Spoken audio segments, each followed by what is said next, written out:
Olá, tudo bem? Seja bem-vindo ao canal Meu Momento com Deus. Nessa ocasião nós teremos o nosso tão precioso estudo guiado. É muito importante que você compareça todos os dias, para você não perder nenhuma sequência, para você não perder, vamos dizer assim, a cronologia, a ordem do estudo e ficar um pouco perdido sem entender algumas coisas. Por isso é tão importante o nosso encontro diário aqui para o nosso estudo guiado.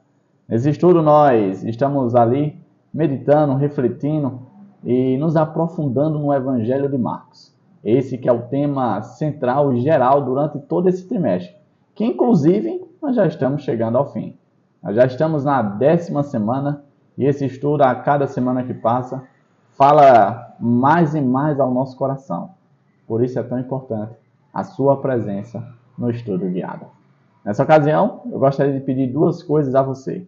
Se você não é inscrito, se inscreva. Por que, Davi, eu devo me inscrever? Para você não perder nenhum estudo guiado. Para você ser notificado todos os dias. E o segundo pedido é, deixa o gostei, me ajude a levar esses temas, esses assuntos para mais e mais pessoas. Torne-se um missionário, um evangelista junto comigo. E assim vamos proclamar a mensagem do reino para todo mundo. Que tal? Conto com você, tá bom? Agora eu quero te convidar a fechar os olhos para nós orarmos. E logo em seguida, a gente adentrar no tema, no estudo do dia, no estudo guiado, tá bom? Então, oremos, feche seus olhos, é isso. Senhor Deus, estás nos céus, muito obrigado, Pai, porque mais uma vez nós temos a oportunidade de meditar na Tua Palavra, de refletir em temas e em estudos que são de suma importância para a nossa vida. E nessa ocasião, mais uma vez, o Teu Santo Espírito fala aos nossos corações com muito poder, com muita autoridade, Pai. A cada dia que passamos na Tua presença, nós temos sentido e nós temos experienciado a Tua glória e a Tua presença. E tem sido uma experiência real e maravilhosa. Nessa ocasião não seja diferente. Perdoa, Senhor, os nossos pecados. Purifica todo o nosso ser. Nos lava com o sangue do Cordeiro, para assim sermos achados de forma perfeita e apresentável diante de Ti. Pois o nosso maior desejo é estar por toda a eternidade ao Teu lado. Nós te pedimos isso, no nome santo e poderoso do Teu Filho amado, Jesus Cristo. Amém. Pois muito bem, hoje, quarta-feira, dia 4 de setembro, nós vamos meditar, nós vamos estudar e nos aprofundar no tema A Grande Tribulação, que foi apresentada ali dentro do contexto de Marcos. Como nós estamos estudando esse evangelho, então quero convidar você a abrir aqui um verso, um texto, que está ali no capítulo 13, o verso 19. E ele diz assim, ó: porque aqueles serão dias de tribulação, como nunca houve desde que Deus criou o mundo até agora. Nem jamais haverá. Olha que texto, vamos dizer assim, profundo, né? Sério. A gente até sente um tom de seriedade, de, vamos dizer assim, opa, o assunto agora é sério, presta atenção, né? Não houve nenhum dia como aquele, que dia? Um dia de tribulação. Eu separei aqui alguns pontos para nós comentarmos um pouquinho. E o primeiro ponto diz assim, ó, Marcos 13, 19, também marca um ponto de transição, pois fala de uma grande tribulação que não teria igual desde a criação do mundo. Seria uma perseguição maior e mais extensa do que a que ocorreu na queda de Jerusalém. O cerco de Jerusalém foi algo terrível. A gente viu isso no dia de ontem. Se você não estava aqui junto com a gente, o vídeo está aí disponível para você reprisar, tá certo? E a gente refletiu o quão difícil foi o ano 70 ali, que marca a queda de Jerusalém, a destruição de Jerusalém. Mas o contexto seguinte, logo após esse relato de Jesus, logo após essa profecia de Jesus, ele fala que após isso iria acontecer algo ainda pior. Uma tribulação, um momento de dificuldade, uma perseguição nunca antes vista. A intensidade seria maior e seria por um pouco de tempo a mais. Um outro ponto que eu destaquei diz assim, assim como Marcos 13, 14, que foi o contexto de ontem, nos leva à profecia de Daniel 9, a grande perseguição descrita em Marcos, capítulo 13, do verso 19 ao 23, remete à profecia de Daniel 7 e 8.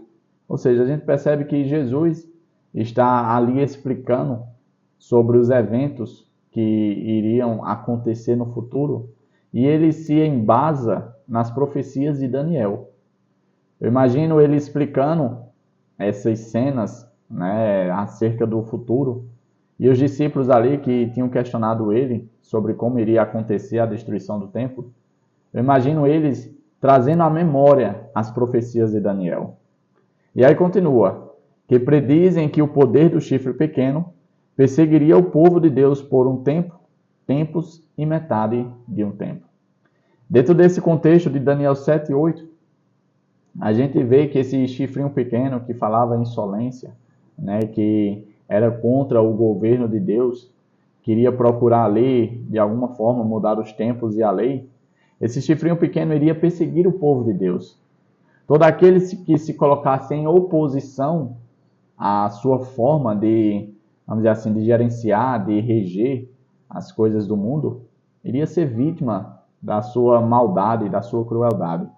E a gente vê esse cumprimento perfeitamente ali no ano de 538 depois de Cristo a 1798, que é exatamente a datação em que o poder papal exerceu também poder político, né? E ali ele perseguiu, ali ele julgou, ali ele executou várias pessoas que se colocassem em oposição a esse poder, que se colocassem em oposição aos credos desse poder. Mas aí, no ano de 1798, o general de Napoleão finaliza e cumpre a profecia de Daniel, levando o Papa para cativeiro, para prisão, né, ali na França. E ali finaliza esse período. Até separei um ponto que diz assim, durante esse período de 1260 anos, que é exatamente o que significa um tempo, tempos e metade de um tempo, significa 1260 anos, o poder do chifre pequeno perseguiu e matou aqueles que não concordavam com o seu sistema de governo eclesiástico. A gente busca isso na história e vê que foi dessa forma. Às vezes a gente pensa, não, isso é só birra contra a Igreja Católica. Não, essa é a realidade, esse é o fato. Aconteceu, foi assim. E a gente vê o poder de Deus no controle da história, mostrando e autenticando toda a sua palavra. Da mesma forma que foi predita em Daniel 7 e 8, confirmada por Jesus a seus discípulos, aconteceu na história. Uma tribulação nunca, jamais antes vista. Se você buscar na história, você vai ver como os cristãos que procuraram seguir a vontade de Deus, procuraram viver a verdade de Deus na sua vida, foram perseguidos, foram martirizados, foram assassinados. Muito complicado. Um outro contexto também foi apresentado aqui no nosso estudo, que é exatamente a continuação. A gente leu o versículo 19, agora a gente vai ler o versículo 20 ao 23 do capítulo 13, que diz assim, se o Senhor não tivesse abreviado tais dias, ninguém sobreviveria. Mas por causa dos eleitos por ele escolhidos, ele os abreviou. Se então alguém lhes disser, vejam, aqui está o Cristo, ou vejam, ali está ele, não acreditem, pois aparecerão falsos cristos e falsos profetas, que realizarão sinais e maravilhas, para, se possível, enganar os eleitos. Por isso, fiquem atentos, avisei-os de tudo antecipadamente. Aquela história, se você for pego pelo engano, pela mentira, não foi por falta de aviso, mas sim porque você ignorou, mas sim porque você não considerou os alertas, os avisos que o nosso Senhor Jesus Cristo, de forma antecipada, tinha deixado escrito na sua palavra. Os pontos que eu destaquei com base nesse contexto que a gente leu, diz assim, em Marcos 13, 20, diz que a perseguição do povo de Deus teria seu tempo diminuído, ou podemos dizer até mesmo suavizado. A perseguição diminuiu após a reforma protestante. À medida que o poder do chifre pequeno diminuía, mais pessoas aderiram às reformas espirituais. Mas o poder do chifre pequeno aumentaria novamente, como vimos em Apocalipse 13.